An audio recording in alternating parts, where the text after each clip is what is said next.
Bien, como es de costumbre, vamos a empezar actualizándolos en cuanto a las estadísticas de seguridad, específicamente los accidentes mortales que se han dado hasta la fecha.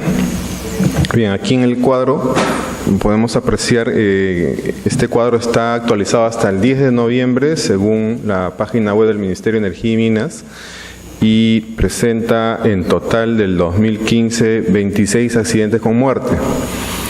Ya es una cantidad todavía inferior a la del año 2014. Bueno, y creo que es deseo de todos nosotros que termine ahí nada más y no haya ni una sola persona que sufra un accidente. Si hacemos, digamos, proyecciones algo desagradables, entonces este año estaremos cerrando con una cifra menor al del año pasado, y hay que tener en cuenta que este año hay por lo menos 5.000 trabajadores más en promedio que en este año se han incorporado a la actividad minera. Vamos a ver, este gráfico describe en la línea de color fucsia la cantidad de accidentes con muerte, que como vemos a partir del 2010,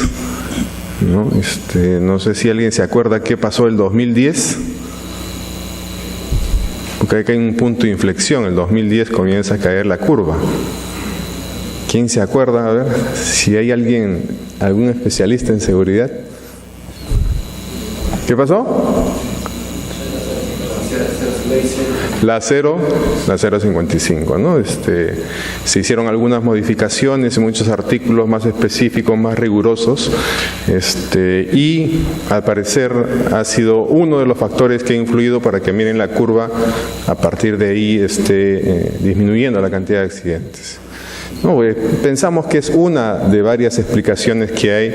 La otra explicación también es que los sistemas de seguridad y salud dentro de las empresas mineras han ido madurando, y están llegando a una etapa de madurez, y por lo tanto también una reducción a los accidentes. La cultura de seguridad se está desarrollando, y sumado a ello también tuvimos la promulgación del decreto 055 del 2010 de Energía y Minas.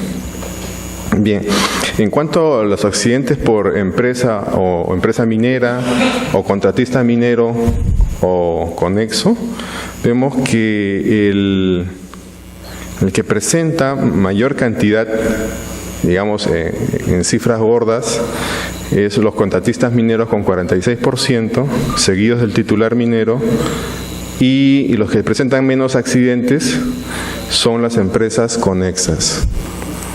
Aquí no tenemos todavía la cifra exacta en cuanto de trabajadores por cada uno de estos estratos, pero históricamente es la tercera parte. O sea, la tercera parte de trabajadores son del titular, la otra tercera parte son contratistas mineros y la otra tercera parte son contratistas conexos. ¿Ya? Entonces, si utilizamos esa proporción, los que han presentado mayor cantidad en este 2015 de accidentes es el contratista minero, seguido por el titular, y los conexos son los que menos se accidentan. En cuanto a los accidentes mortales por tipo de accidente, es digamos, fácilmente observable en el gráfico. Hay 3 tipos de accidente que suman más del 60%. Caída de rocas ha vuelto a subir en más de 30%. En los últimos 5 años este porcentaje era 20%. Pero este año ha crecido hasta la fecha al 31%. Exactamente de los 26 accidentes con muerte, 8 son por desprendimiento de rocas o caída de rocas, como todos nosotros los conocemos.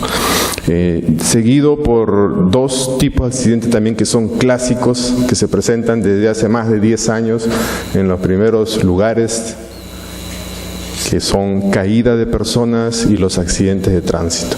Cada uno de ellos también con 4 accidentes. Si lográramos controlar estos 3 tipos de accidentes, controlaríamos más del 60% de accidentes con muerte en la minería. Bien, esto es solamente para hacerles, digamos, una actualización que hacemos todos los meses en cuanto a las estadísticas de accidente. Y bueno, ahora vamos a presentar ya pues el tema que seguro les ha traído a todos ustedes, ¿no? El tema se titula Seguridad basada en valores. Va a estar a cargo de Manuel Alonso Inclán, que es un amigo de la casa de hace muchos años. No vamos a decir cuántos, porque si no van a salir conclusiones de algunos amigos por acá.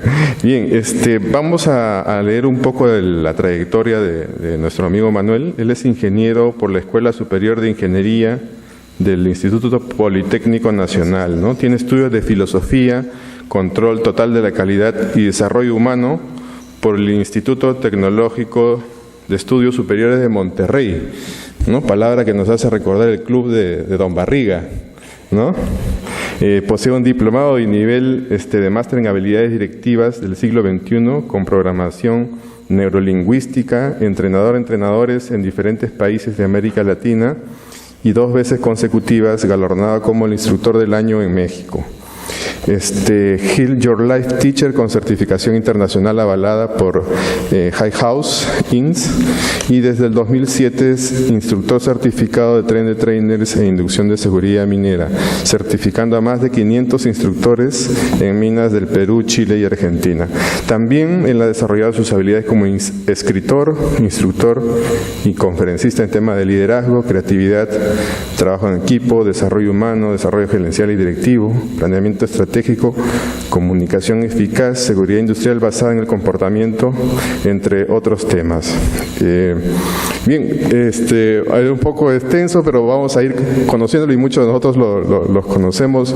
Recibamos por favor a Manuel con un fuerte aplauso.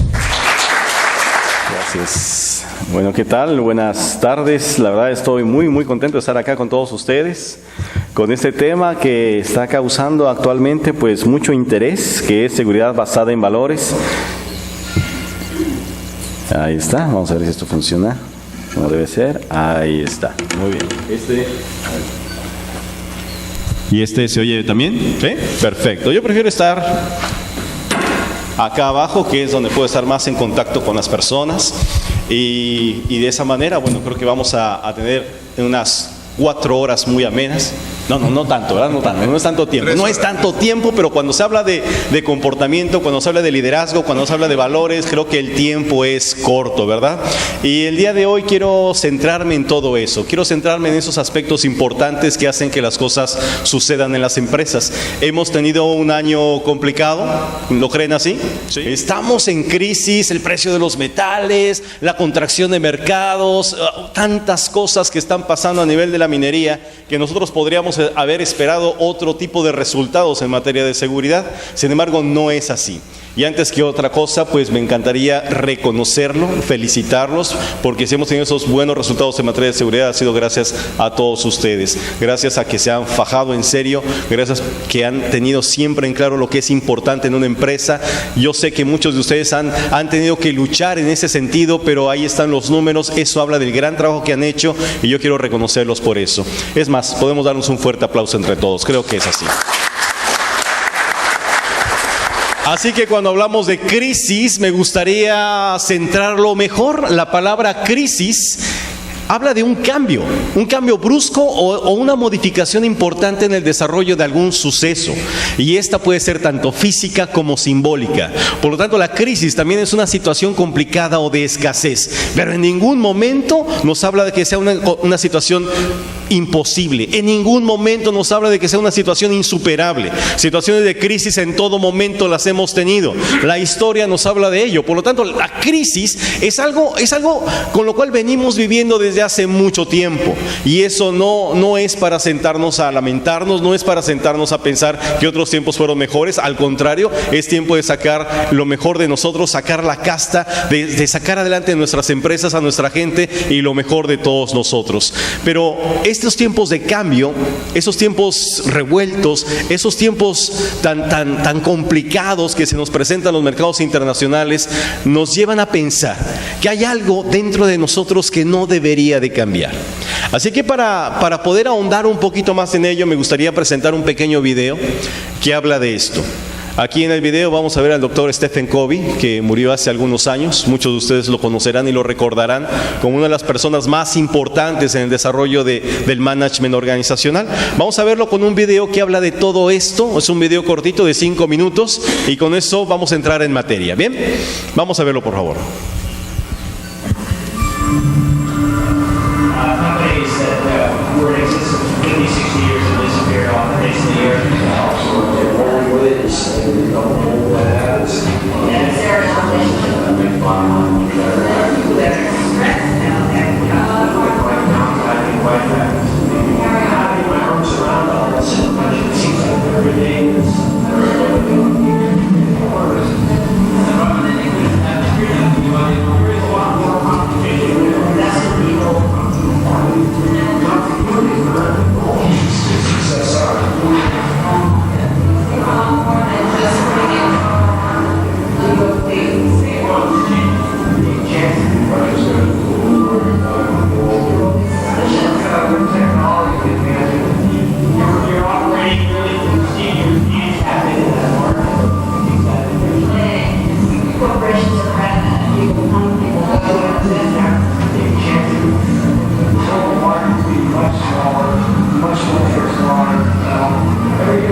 The challenge here, then you have to respond that's equal to it.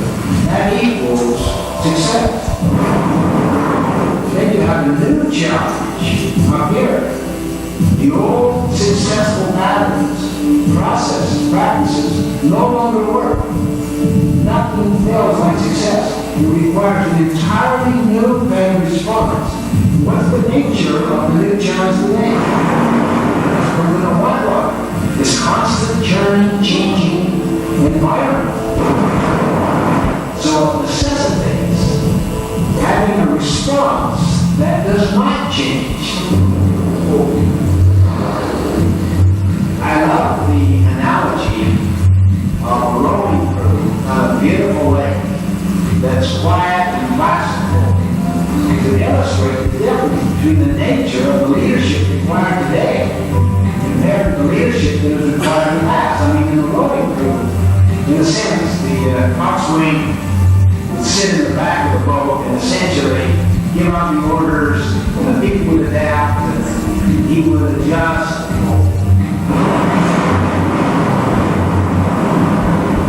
But in a turbulent whitewater situation, everyone has to have something to decide about what are we trying to do, what are the principles that are operating here, because if you try to manage that, you can't even hear it. The noise, the roar, and they have to have it inside them. I suggest there are only 3 constants. 1 is change. 2 is principles. And 3, choice. The power that you and I have to adapt to the other 2 constants. The greatest need we have in this whitewater world, this permanent whitewater world, is something that does not change. That changes the score.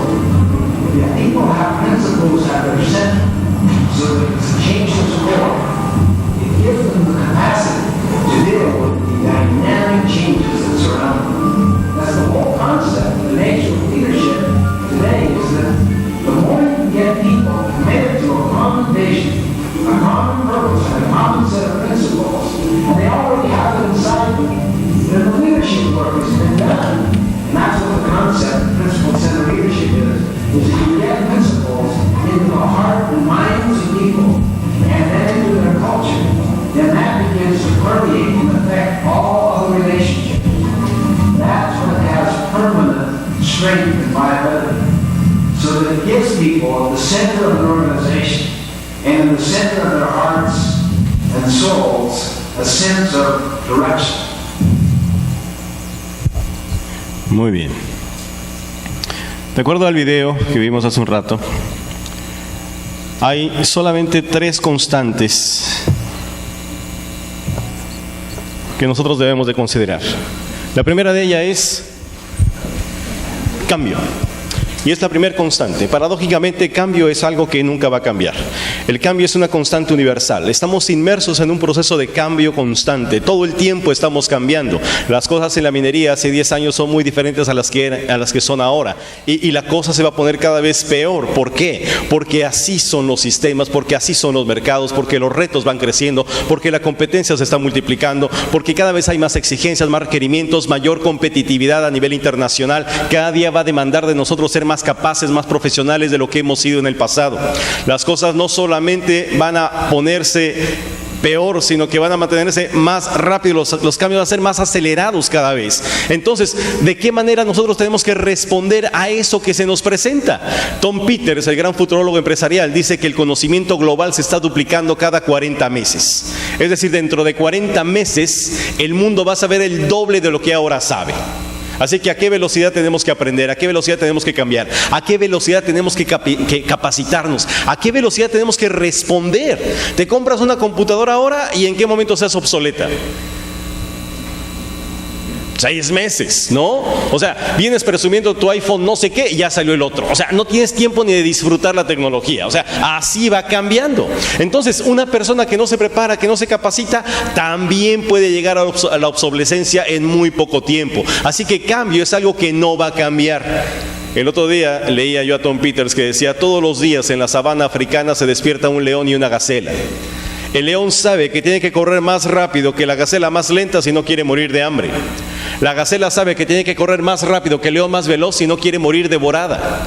Así que el día de mañana, cuando amanezca, amigo mío, yo no sé si eres león o gacela, córrele, o sea, ya se nos hace tarde. A esa velocidad tenemos que responder. Así que cambio es la primera constancia. La siguiente, ¿cuál es la siguiente constante que no cambia? ¿Se acuerdan cuál era? Principios. ¿Y cuáles son los principios? ¿De quién nos habla Covey cuando habla de principios?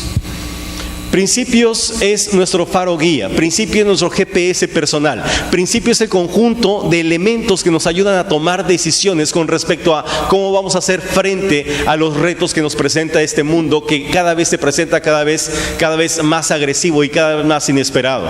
Esos principios deben estar grabados en la mente y el corazón de todas las personas. Esos principios nos ayudan a tomar el siguiente concepto, que son las elecciones correctas frente a todo lo que se nos presenta.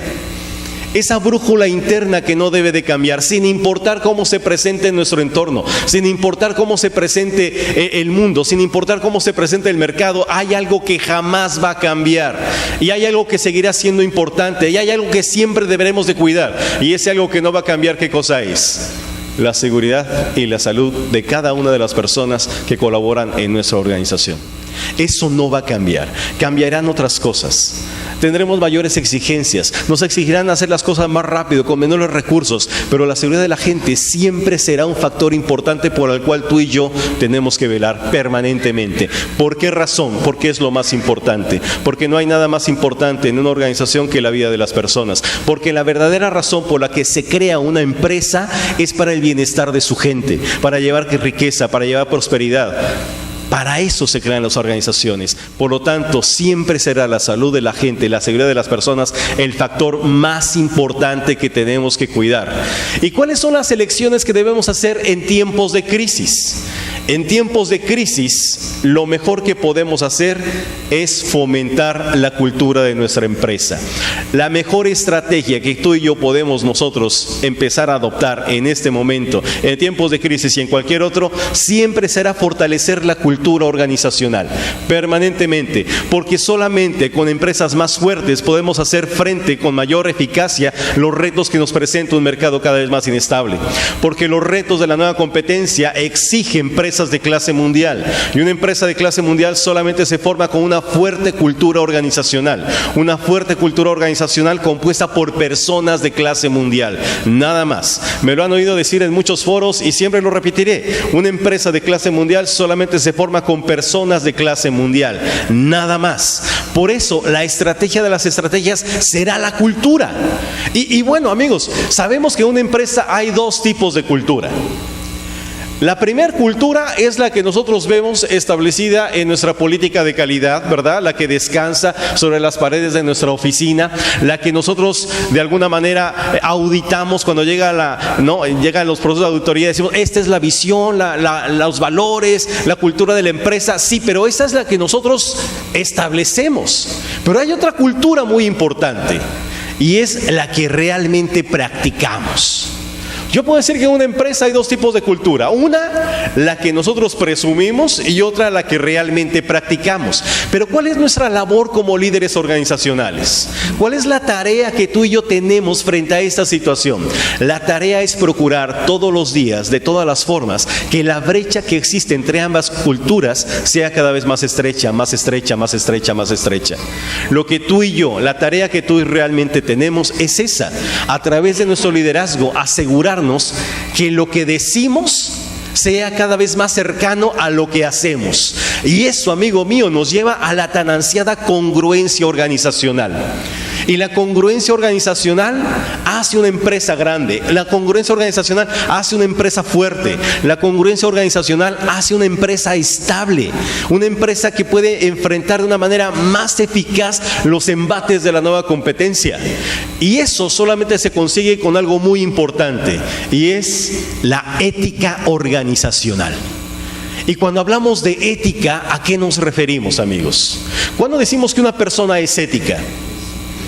Cuando tiene principios, sí, pero lo más importante, cuando su comportamiento refleja los principios de los que hablamos, ¿verdad? Cuando yo observo que una persona realmente practica lo que dice. Así que si yo digo que la seguridad es el factor más importante en una organización, ¿qué es lo que yo espero ver en tu empresa? Eso precisamente, ¿verdad? Y entonces nos damos cuenta que la cultura organizacional no es algo en lo cual nosotros insistimos, es algo que se respira, que se vive en cada rincón de la organización. ¿Y quiénes formamos la cultura de la empresa?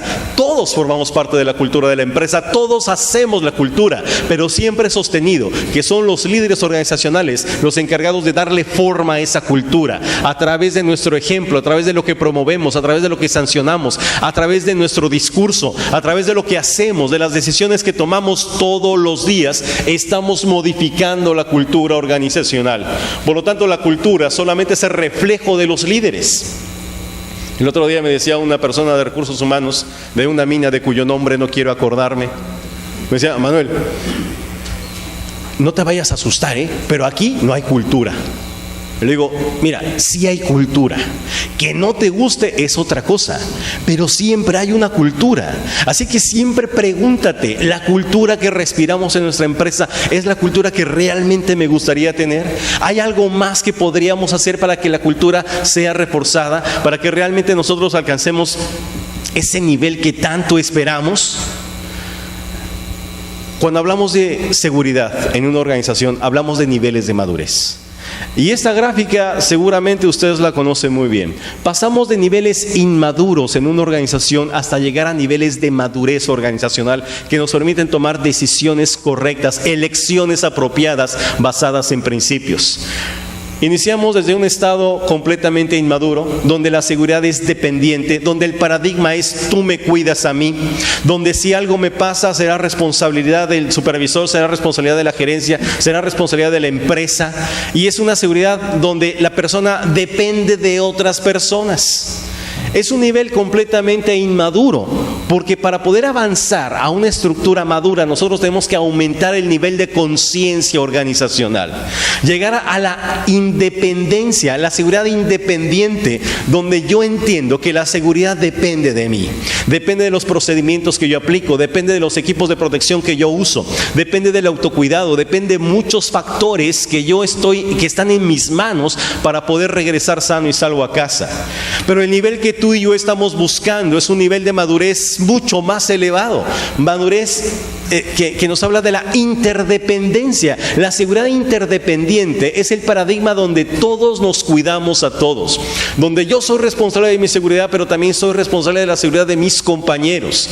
Pero es un nivel elevado de conciencia organizacional, donde no solamente veo por mí, sino que además tomo en cuenta a todas las personas que forman parte de mi empresa, de mi familia, de mi organización. Y esa es la parte que tenemos que empezar a cultivar. Entender que como sociedad todos funcionamos dentro de un sistema perfectamente estructurado. El otro día me preguntaba una persona, ¿cómo crees tú que podríamos llegar a ese nivel que tanto buscamos de interdependencia? Lo hacemos a través de la conciencia, de tomar conciencia de que cada persona dentro de la organización juega un papel fundamental para el éxito o el fracaso de la misma. Por lo tanto, la seguridad. Cuando hablamos de seguridad y hablamos de madurez organizacional y hablamos de dependencia e interdependencia, es importante entender que la seguridad a veces tiene centros alternativos en los cuales descansan las decisiones con respecto a la seguridad. Cuando la seguridad es inmadura, cuando la seguridad es dependiente, el centro de la seguridad depende en buena medida de los resultados. Si tenemos buenos resultados, hacemos seguridad. Si tenemos malos resultados, entonces podemos obviar algunos pasos. Presión laboral, urgen los indicadores, urge sacar la producción, urgen las toneladas. Y entonces ya no es tan fácil hablar de seguridad. O a veces también tenemos presión social. O a lo mejor tenemos el jefe que tanto nos está exigiendo indicadores. Ese tipo de centros alternativos de la seguridad hacen de una persona dependiente. ¿Dependiente de qué? De los factores externos. No podemos decir que las decisiones de la persona estén centradas en principios, sino que dependen de factores que están fuera de la persona. Y entonces cuando hablamos de seguridad, ¿sí? Podemos decir que hablamos de seguridad cuando todo va bien, pero no es fácil hablar de seguridad cuando te falla el chancador, ¿verdad? No es fácil hablar de seguridad cuando no hay disponibilidad de equipo, no es fácil hablar de seguridad cuando faltan algunos equipos, algunas personas. Ya no es tan sencillo hablar de seguridad. Cuando todo va bien, los resultados se dan, pero la verdadera prueba viene cuando las cosas no van tan bien. Una persona reactiva, una persona inmadura, una persona dependiente, tiene muchas cosas que le preocupan. Ese círculo amarillo, llamado el círculo de preocupación, representa todas las cosas que a la persona reactiva le preocupan. Y ese círculo verde representa a la persona reactiva y la capacidad que tiene para influir sobre aquellas cosas que le preocupan. ¿Dónde crees tú que está la atención de la persona reactiva?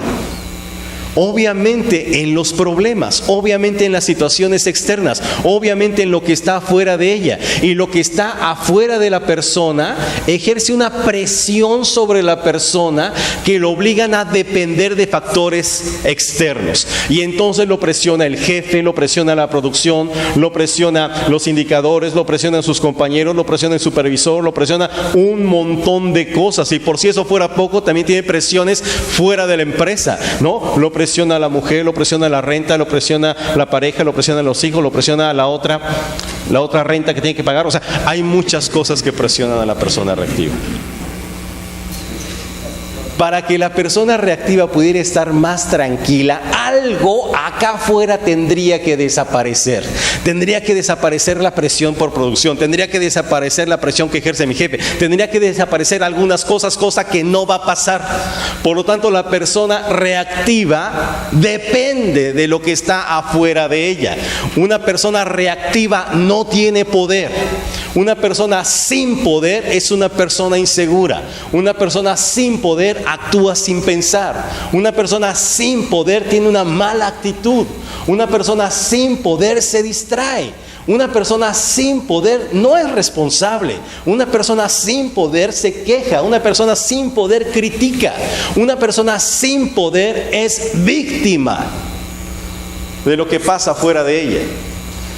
Yo no podría decir que sería una persona segura, confiable dentro de la organización, porque hay muchos factores que determinan su comportamiento, muchos factores que determinan las decisiones que toma con respecto a la producción y con respecto a la seguridad.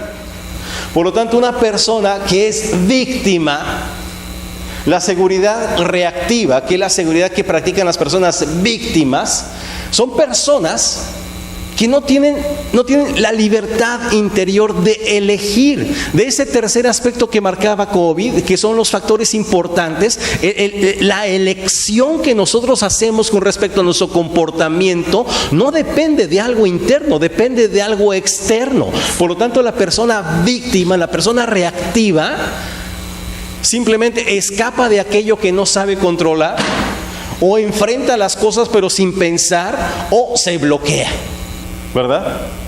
O sea, una persona reactiva no tiene la libertad interior de tomar decisiones con respecto a lo que le presenta. Simplemente reacciona, simplemente hace las cosas sin pensar, simplemente utiliza la parte más profunda de su corteza cerebral, que es la parte reactiva, la parte instintiva, la parte animal, y es la que no le permite tomar buenas decisiones.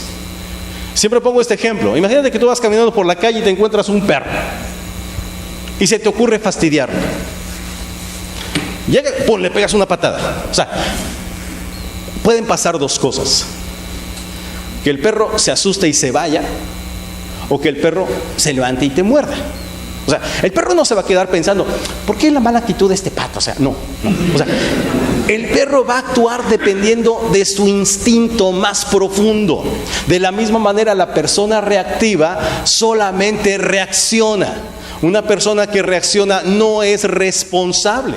Es el nivel más inmaduro de la conducta. Y fíjate qué interesante es todo esto, porque una persona reactiva generalmente, normalmente, piensa las cosas ya que le pasaron. Vive en el hubiera, ¿verdad? Hubiera usado el casco, me hubiera puesto el cinturón de seguridad, le hubiera hecho caso a la charla de seguridad, pero el hubiera, amigo mío, no te sirve de mucho. Abraham Maslow está aquí a mis espaldas, el padre de la motivación, una persona que estudió la motivación durante muchos años en su vida. Él llegó a la siguiente conclusión: después de estudiar el comportamiento humano, llegó a la siguiente conclusión. Reunió a toda la comunidad psicológica de aquel entonces, se reunió en una sala como esta, estaba la prensa internacional, y les dijo a todos: señores, los últimos descubrimientos con respecto a la motivación humana son, y todos listos para anotar, que no podemos motivar a nadie. Imagínate, todos desmotivados. Maestro, ¿cómo nos dice eso? No podemos motivar a nadie a que haga nada. Dejas de centrarte en las personas. Lo único que podemos hacer por los demás, si es que quieres ayudarlos, es aumentar la conciencia que tengan de ellos mismos. Conciencia. Y es una palabra con la que vengo trabajando desde hace mucho tiempo, porque creo que es la raíz que nos puede llevar a un cambio real en las organizaciones. Conciencia. ¿Y qué cosa es la conciencia?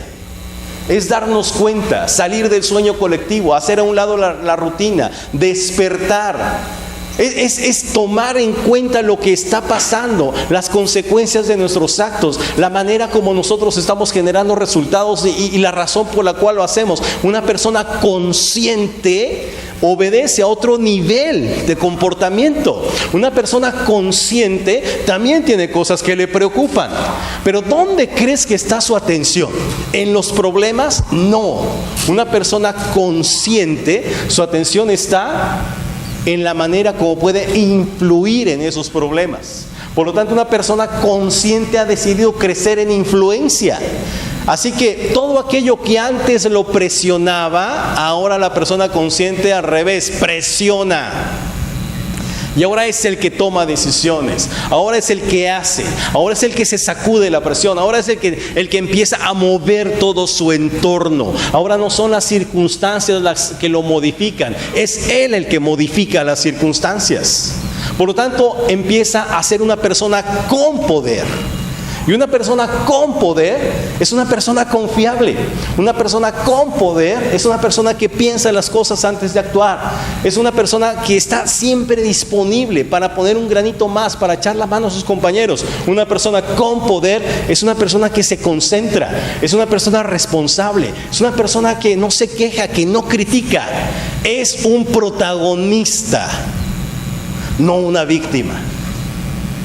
Y si queremos crear una gran organización, si queremos fortalecer la cultura de nuestra empresa, si queremos migrar a ese nivel interdependiente, tenemos que pugnar por desarrollar la conciencia de nuestra gente. Necesitamos más protagonistas y menos víctimas. más gente que meta las manos y menos espectadores, más gente que participe, más gente involucrada, más gente que levante la mano. Necesitamos realmente crear equipos que sumen a la empresa, y eso no lo puedes hacer tú solo. Si bien la labor de líder es muy importante, pero tú solito no vas a poder hacer nada. Lo mejor que tú puedes hacer para este 2016 es asegurarte, si estás en un puesto de liderazgo, crear más líderes dentro de tu empresa. Tienes que dejar a un lado el ego y tienes que empezar a formar a tu gente. ¿Para qué? Para crecer en conciencia. Porque una persona que crece en conciencia nos permite hacer seguridad proactiva. ¿Y qué cosa es ser proactivo? Es una palabra muy de moda. Yo de repente escucho mucho a mis amigos supervisores en sus charlas de 5 minutos. Muchachos, hay que ser proactivos. ¿Qué es eso? Y que, pues no sé, pero séanlo, ¿no? O sea, como que suena que es algo bueno, ¿no? Pero ¿qué es ser proactivo? Simple y sencillamente es darnos cuenta, tomar conciencia. Es empezar a tomar elecciones basadas en ¿qué? En principios, en valores importantes, en lo que es importante para la empresa y para la persona.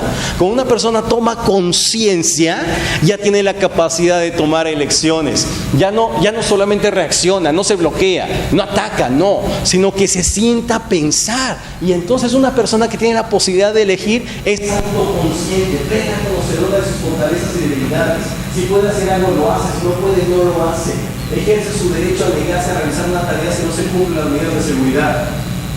Una persona con conciencia es una persona que desarrolla imaginación. ¿Qué es la imaginación? La habilidad de ver el futuro. Y para ver el futuro no necesitas una sesión de ayahuasca, no. Para ver el futuro, lo único que necesitas es imaginar lo que podría pasar. ¿Qué podría pasar si hago eso? ¿Qué puede pasar si no lo hago? ¿Qué puede pasar? ¿Qué puede pasar si entro a ese espacio combinado y equipos enemigos? ¿Qué puede pasar si no uso el equipo de protección personal? ¿Qué puede pasar? Es lo que hacemos cuando hacemos un hiperseo, ¿no? Imaginar. Para poder evaluar un riesgo tengo que imaginar. Eso solamente lo hace una persona consciente. Una persona consciente tiene conciencia moral. Y la conciencia moral es saber lo que es importante y tomar elecciones sobre lo que es importante. Con conciencia moral jamás expondría a su gente si no se cumplen las medidas de seguridad. Un trabajador con conciencia moral nunca perdería a un compañero suyo trabajar en condiciones inseguras. Jamás lo detendría inmediatamente. Una empresa con conciencia moral sabría que no hay producción que valga la pena si no eso voy a arriesgar a mi gente, no voy a afectar a la comunidad. Conciencia moral. Hay cosas que no se venden, hay cosas que se detienen por la vida. Y hay cosas que se cambian, como el micrófono. Es consciente. Cuarto, voluntad independiente. Y voluntad independiente es cortar de una vez por todas los hilos que te manipulan como marioneta. Empezar a tomar responsabilidad sobre tus resultados. Entender que no hay nadie más que habite en tu cabeza, que nadie te puede obligar a hacer algo que no esté en tu corazón, que no lo decidas tú. Y solamente cuando una persona filtra todo eso en esos 4 aspectos, es una persona que no reacciona, es una persona que responde. Y esa es la gran diferencia. Una persona que elige responder es una persona responsable, porque la responsabilidad viene de mi habilidad de elegir respuestas. ¿Y cuál va a ser la respuesta? La respuesta, amigo mío, está basado en valores. Por lo tanto, la seguridad está centrada en valores. Y yo tomo decisiones con respecto a la seguridad basada en valores. ¿En qué aspectos? En el amor por la vida. Por eso voy a usar procedimientos, por eso voy a usar los equipos de protección personal. ¿Por qué? Porque amo la vida, porque amo a mi trabajo, porque amo a mis semejantes, porque amo a mi familia. Y hay una gran diferencia entre solamente cumplir a hacer las cosas con conciencia. Cuando haces las cosas con conciencia y sabes muy bien de dónde emana esa conciencia, te das cuenta por qué es importante hacer seguridad. Cuando una persona sabe exactamente bien por qué hace las cosas, amigo mío, no necesitas a alguien que te lo esté recordando. No necesitas un supervisor detrás de ti que te esté presionando. No necesitas hacerlo por cumplimiento. No, lo haces ¿por qué? Porque no puede ser de otra manera. Porque no hay otra manera mejor de trabajar. Porque es la única que yo conozco. No me pidas cómo se trabaja sin seguridad. No tengo ni idea. No lo sé hacer. No está en mi código genético. No tengo idea. Solamente hacemos las cosas con seguridad porque no sabemos trabajar de otra manera. Simple y sencillamente. Y eso, amigo mío, cuando llega a ese nivel, entonces decimos que hay poder en la organización, que hay fuerza, que hay congruencia. Y yo creo que la seguridad es poder, pero también creo que querer es poder. Porque lo único que nos separa de la conciencia es querer escucharla, nada más. Tomar conciencia significa de una vez por todas poner la mente en el cuerpo, dejar de estar motivados por las presiones externas, empezar a asumir responsabilidad por lo que hacemos. Esa es la única gran diferencia. Por lo tanto, ¿cuál va a ser nuestro papel como líderes en el 2016? Concéntrate en esto, amigo mío, lo que yo denomino el círculo dorado. Nunca el qué ha cambiado a las personas. Nunca. Podemos hablar de las características del cigarro, del daño que causa el cigarro, del índice de mortandad que origina el cigarro, y eso no va a hacer que disminuya la cantidad de fumadores. Olvídalo. Jamás el qué ha cambiado a nadie. Nunca el cómo ha cambiado a las personas. Yo te puedo decir en este momento de cuántas maneras puedes bajar tu abdomen, y creo que ni el 2% de esta sala va a seguir las indicaciones, ¿no? ¿Alguien ha iniciado una rutina de ejercicios alguna vez en la vida? ¿Sí? ¿Alguien ha abandonado esa rutina alguna vez? ¿Sí? ¿Ok? Nunca el qué ha cambiado a nadie, nunca el cómo ha cambiado a nadie, solamente el por qué es el que cambia a las personas. Cuando la gente entienda el por qué hace las cosas. Así que nuestro discurso, amigo mío, tiene que ir enfocado a llegar a ese punto neurálgico. Ahí está el cambio, ahí está el chip que hay que mover, ahí está la palanca que hay que accionar, ahí está el botón que hay que apretar. Cuando la gente entiende el por qué es importante hacer seguridad. No es porque me lo diga la empresa, no es por cumplimiento, no es por el supervisor, no. Cuando yo tengo claro el por qué, amigo mío, el cómo lo encuentro. No hay pretextos, se hace de manera natural, de manera sencilla. ¿Por qué? Porque está dictado por mi corazón. Esa es la gran diferencia.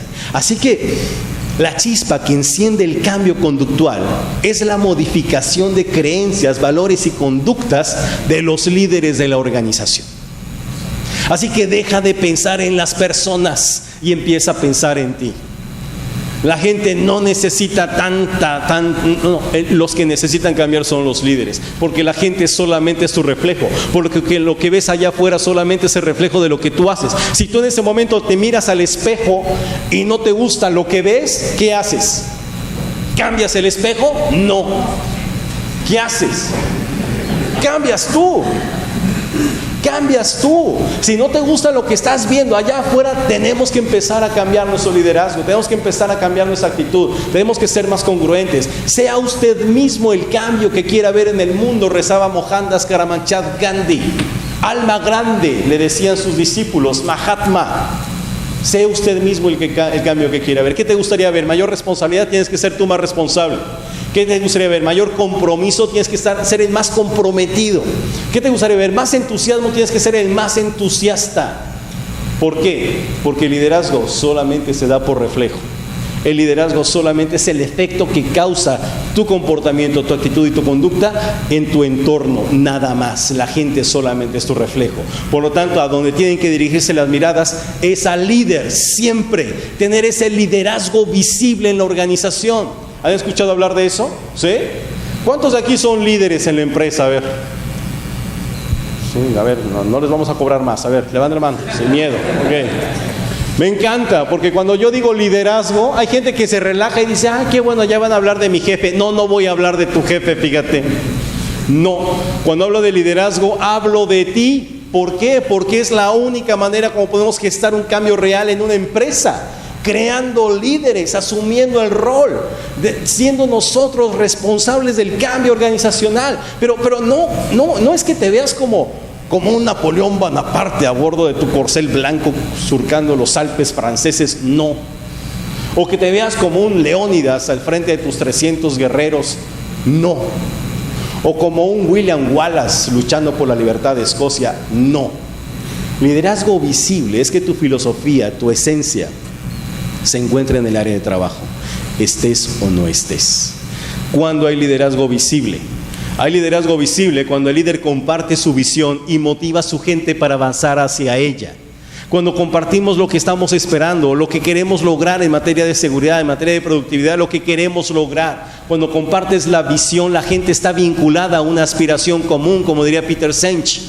Pocas fuerzas humanas son tan poderosas como una visión compartida. Hay liderazgo visible cuando el líder se compromete personalmente con los resultados y se muestra persistente en la consecución de las metas de seguridad fijadas para su área. Hay liderazgo visible cuando se dé el tiempo suficiente para escuchar con atención a sus compañeros, haciendo esfuerzos para ser empático con ellos. Hay liderazgo visible cuando se interesa en conocer a su gente más allá de los datos relacionados con el trabajo. Hay liderazgo visible cuando hace esfuerzo para integrar a su gente formando equipos de trabajo con una actitud mental positiva hacia la seguridad. Hay liderazgo visible cuando se preocupa y ocupa de instruir personalmente a sus colaboradores para desarrollar sus capacidades potenciales. Hay liderazgo visible cuando estimula el comportamiento seguro, usando el poder de refuerzo positivo, la felicitación, el reconocimiento, el halago. Hay liderazgo visible cuando evalúa el desempeño seguro de sus colaboradores siempre con fines positivos. Hay liderazgo visible cuando muestra interés real por la seguridad de cada uno de sus colaboradores y del área a la cual pertenece. Por lo tanto, amigo mío, mantente cerca de tu gente, a su alcance, que sientan que su líder está con ellos y por ellos, que es un modelo, un ejemplo digno de seguir. Conviértete en el mejor ejemplo que pueda tener tu gente. Transfórmate en aquello que tu gente quisiera ver de ti.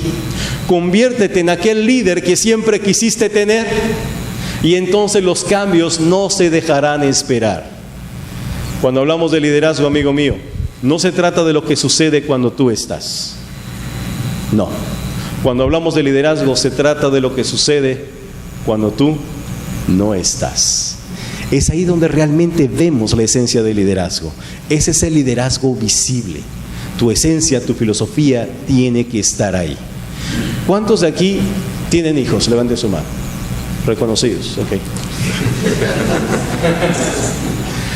¿A quién le daría miedo que a su hijo le ofrecieran droga en la escuela? Lamentablemente es una realidad no solamente de este país, sino de muchos países en América, de muchos lugares del mundo. Pero tú no puedes estar atrás de tu hijo todo el tiempo. La única manera de garantizar que tu hijo tome buenas decisiones, haga buenas elecciones con respecto a su comportamiento cuando eso suceda, es que tú fortalezcas su corazón, lo instruyas en valores, le dejes saber por qué es importante. Y entonces, estés o no estés, tu hijo hará la elección correcta. Es el único camino. Así que esforcémonos en eso. La manera más eficiente e inteligente de mejorar una organización es mejorando la conciencia de sus líderes. Es mejorando la conciencia de sus líderes. Cuando una persona asume la responsabilidad de volverse un mejor líder, automáticamente todo mejora en la organización. Automáticamente todo crece, porque es ahí donde se gesta el cambio real de una empresa. Y cuando eso sucede, nos damos cuenta entonces que 0 lesiones, amigo mío, no es una meta. Quítala de tu meta para el próximo año. No es una meta. 0 lesiones es una consecuencia. Es una consecuencia de un trabajo bien hecho, de tener conciencia sobre las acciones que realizamos. No es una meta, es una consecuencia.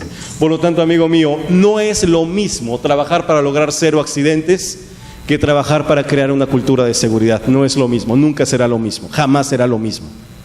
La única manera de lograr 0 accidentes es que sea producto de un trabajo consciente, de construir nuestra organización, de fortalecerla en valores, de hacer de nuestra gente personas de clase mundial, con conciencia, proactivas, no víctimas, sino que sean personas que sepan por qué es importante hacer lo que hacen. Cuando tú sabes por qué es importante hacer lo que haces, créeme, no necesitas que nadie te lo recuerde. Automáticamente lo haces. Aquí se sale derechito, vamos a ver. ¿Le ponemos volumen? A ver.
Bien, amigos, pues ha sido un enorme placer compartir con ustedes esos minutos. Muchas gracias a las personas que me invitaron.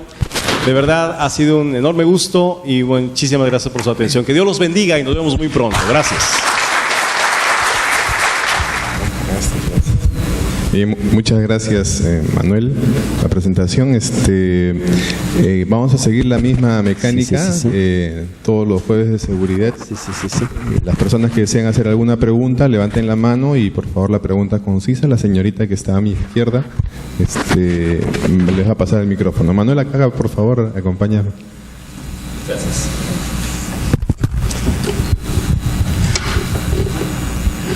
Uno por uno, ¿no? Porque luego... Sí, no se peleen, dice Manuel, uno por uno. Haya una mano valiente. Sí, no hay. Buenas tardes, Manuel. Quisiera que nos relates alguna experiencia, si había de algún tema de estos que has implantado en algún sitio y cuáles han sido los primeros pasos, ¿no? Porque muchos... Nosotros estamos interesados a ver cómo se puede Claro, sí. No es definitivamente un camino fácil. Hay que luchar mucho con el entorno, a veces con las circunstancias con las cuales nosotros estamos viviendo todo el tiempo. Como les decía, a veces la presión es inminente, estamos trabajando con urgencias, de pronto tenemos que cumplir con algunos clientes, con los accionistas, entonces no es tan fácil ser congruente cuando se habla de esos temas tan importantes. Sin embargo, el esfuerzo siempre tiene que estar ahí, ¿no? Creo que me ha tocado y tengo la fortuna en esos 20 años ya de experiencia como consultor, como expositor, de estar en muchas empresas de muchos tipos, manufactureras, metalmecánicas, automotrices, mineras, y he visto de todo te puedo decir. He visto serios intentos por crear conciencia, pero que de pronto fracasan porque no son capaces de darle sostenibilidad. He visto empresas que se han levantado de donde están a niveles impresionantes. Te puedo dar ejemplos de empresas, por ejemplo, Goldcorp, México, Peñasquito, una empresa que me ha sorprendido realmente por cómo ha evolucionado ese nivel de conciencia, a pesar de que tiene poco tiempo de funcionar en operación, pero ha trabajado mucho en eso, ya se ha sustentado mucho en la importancia que tiene el que la gente entienda el valor de la seguridad, ¿no? Entonces, sí, te puedo decir que hay gente que lo está haciendo y vemos resultados y es lo más importante. Entonces, yo creo que no importa en qué nivel te encuentres, el caso es que empecemos a tomar conciencia del por qué o el cómo es que podemos llegar a esos niveles de seguridad que estamos esperando. Y es un esfuerzo que hay que hacer, no es fácil, definitivamente, como nada que valga la pena, pero que se puede, claro que se puede. Muy Sí. bien. Allá. José. Bueno, felicitarte, Manuel, por Gracias. la exposición, siempre es muy acertada. Gracias. Pero más que una pregunta, quisiera que nos des un... Creo que Sí te escuchamos. A ver. Más que una pregunta, es pedirte un tip, un consejo, qué podemos y cómo podríamos manejar este tema tan importante de la seguridad, cuando nosotros podemos dar un empuje al trabajador y decirle, bueno, reforzar esos valores, las cosas que van a afianzar más esa toma de conciencia para que sean conscientes, y en un momento determinado pues simplemente la gerencia dice, muchachos, hasta aquí llegamos, ha llegado una orden y se cierra, y en ese momento el trabajador se derrumba y desde la plana gerencial hasta el último se cae porque no sabe qué va a pasar mañana. Así es, ¿no? Y ese es el punto crucial, el punto de quiebre que nos puede traer un desenlace. ¿Qué Así podríamos hacer? ¿Cómo podríamos mejorar? Regreso nuevamente a la conciencia. Hay muchas personas que han hablado de este tema y es importante recordar a Víctor Frank. Víctor Frank es una persona que estudió mucho el tema de la conciencia y el conocimiento y la motivación humana. Y Víctor Frank decía, podrá arrebatársenos todo a los seres humanos. Te pueden arrebatar tu trabajo, tu dinero, te pueden arrebatar todo lo que tú tienes, pero jamás podrán arrebatarte lo más valioso, y es la capacidad de tomar conciencia sobre la actitud que tomas frente a cualquier circunstancia. Una persona que no tiene bien cimentados sus valores, entonces se dejará llevar por todo lo externo. No estoy diciendo que no pasen cosas terribles en tu vida, pero si no tienes nada más importante dentro de ti de lo cual afianzarte, vas a depender de todo lo externo. Llegar a ese nivel de madurez con las personas, yo creo que es el camino que nos puede llevar a tener empresas más conscientes. Hoy día hablamos de organizaciones inteligentes, organizaciones orientadas a la conciencia, y se refiere a eso, cuando la gente entiende el por qué es importante hacer lo que hace. No solamente estamos trabajando por dinero, no estamos trabajando por pagar nuestras deudas, estamos trabajando por una realización personal, por lo más importante por lo cual nos levantamos todas las mañanas. Cuando la gente entiende eso, sabe que podrán moverse muchas cosas afuera de ella, pero hay algo muy importante que jamás va a cambiar, y es su seguridad, su salud, su familia, aquello por lo cual hace lo que hace. Entonces, si quieres motivar a la gente, ayúdalas a tomar conciencia del por qué hace lo que hace. Muy bien, ¿más preguntas? Allá, Ok. una mano levantada. Ok, adelante. Amigo. Ok, Manuel, interesante tu exposición. Gracias. Nos hace reflexionar. En este momento que estamos viviendo una crisis minera a nivel mundial, ¿qué es lo que debemos de tomar más en cuenta? ¿Los valores de una empresa o los valores de una persona? Muy importante. Yo creo que una de las partes más importantes cuando hablamos de desarrollo organizacional es poder empalmar de alguna forma los valores de la empresa con los valores de la persona. Por eso las empresas se esfuerzan tanto en difundir, en divulgar, en promover, en hacer conciencia sobre los valores de la empresa. Cuando uno entiende que finalmente mis valores personales empatan con los de la empresa, es cuando yo logro realmente encontrar el por qué es importante trabajar donde trabajo, el por qué es importante hacer lo que hago, cómo es que la empresa y yo nos convertimos en socios estratégicos, ¿verdad? En donde yo dependo de ti y tú dependes de mí, o sea, formamos una amalgama, una sociedad que nos permite crecer como un sistema. Entonces, sí, yo creo que en tiempos de crisis y en cualquier momento, realmente creo que lo más importante es entender cómo es que mi misión de vida empalma, coincide, de alguna manera se adapta a la misión de la empresa. Y cómo tú y yo podemos crecer juntos. O sea, no que en este momento yo trabajo lo mínimo indispensable para que no me corras y yo te pago lo mínimo necesario para que no te vayas. No. En esa situación en la cual la relación es perder, no podemos crear una gran organización. Tenemos que crear esa complicidad, esa sociedad, esa amalgama, ese yin-yang, esa complementariedad que permita a una persona darse cuenta que está en el mejor lugar, que no puede estar en otro mejor lugar para trabajar. Esa yo creo que es la parte más importante que tenemos que cuidar. En esos tiempos de crisis hay mucha rotación, mucho movimiento, mucha incertidumbre. La gente se va por 2 soles a otra empresa, ¿verdad? Deja la antigüedad y se da a buscar otra. ¿Por qué? Porque los tiempos son inestables, es una constante de nuestro tiempo. Lo mejor que tú puedes hacer por tu empresa no solamente es atraer a los mejores, sino retener a los mejores. Solamente los vas a retener si es que las personas encuentran una razón por la cual hacer carrera en tu empresa. Solamente cuando mis valores se empatan con los tuyos, con los de la empresa. Si no, no. Sí, ¿una pregunta más? Sí, Manuel. Para hacer un énfasis nomás esto. Lamentablemente acá en el país no tenemos líderes. Tenemos jefes por montones. Un montón de jefes. Pero estamos escasísimos de líderes.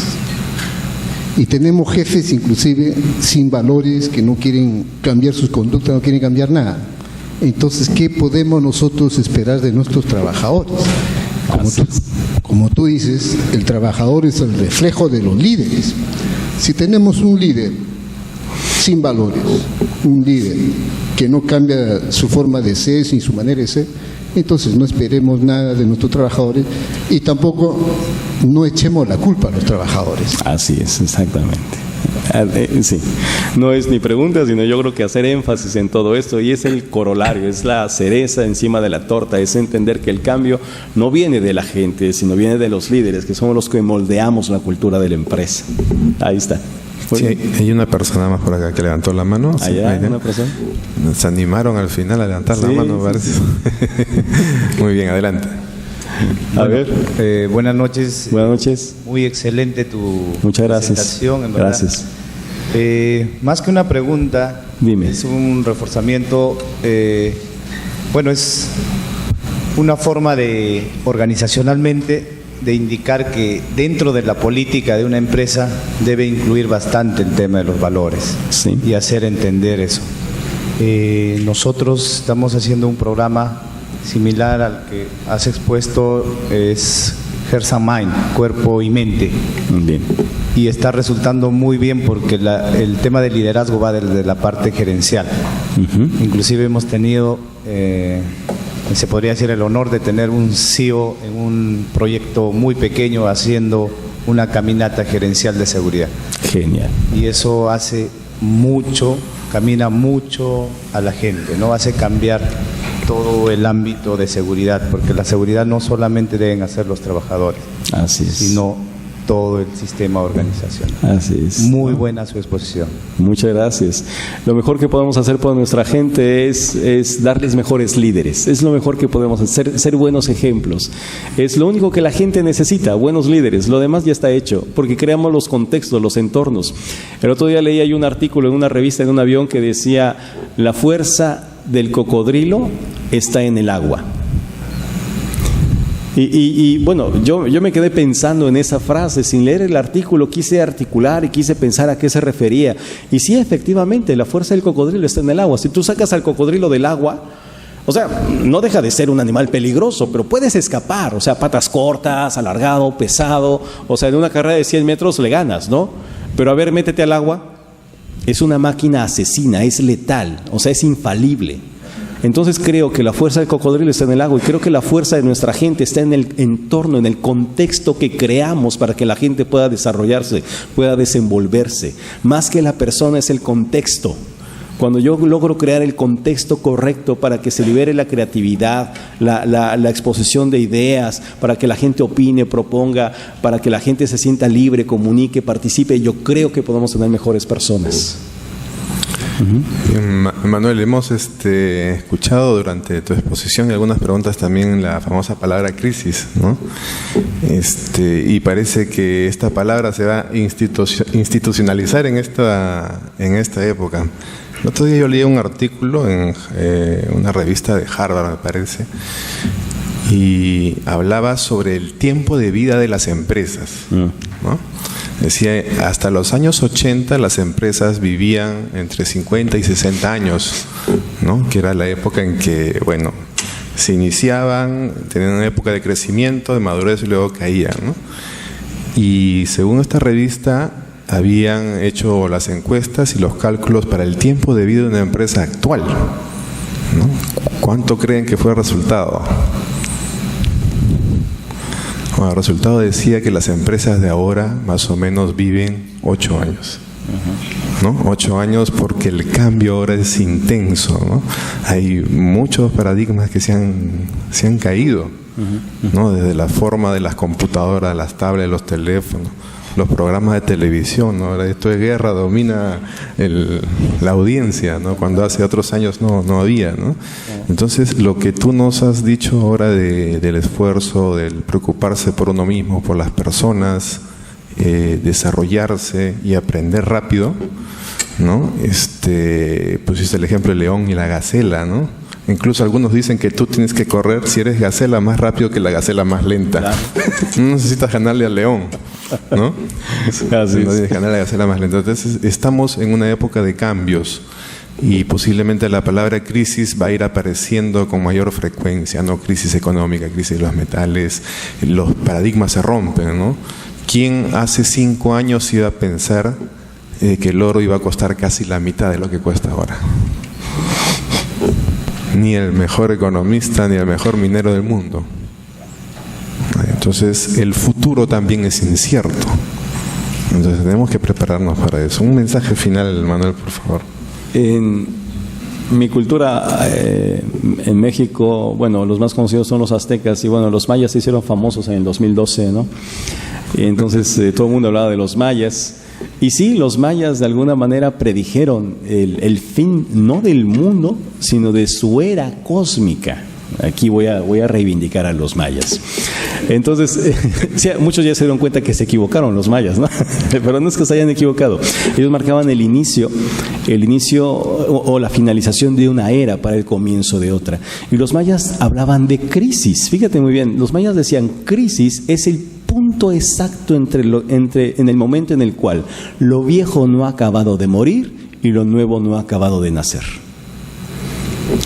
Ese es el punto de crisis.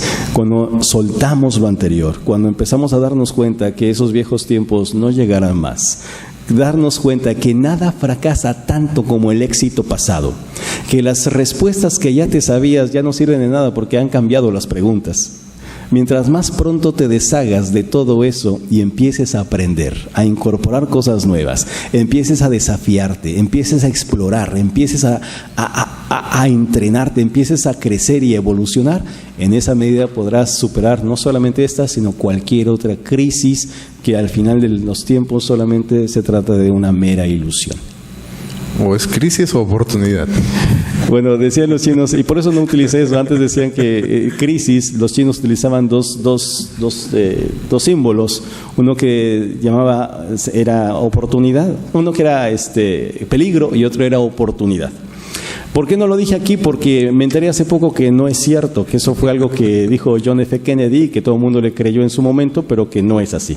Así que no significa eso en chino, por eso no lo utilicé.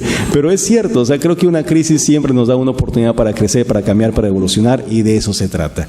De eso se trata. Creo que una crisis solamente nos hace más fuertes de lo que ya éramos. Ok, muy bien, Manuel, un aplauso para Manuel, por favor. Gracias. Muchas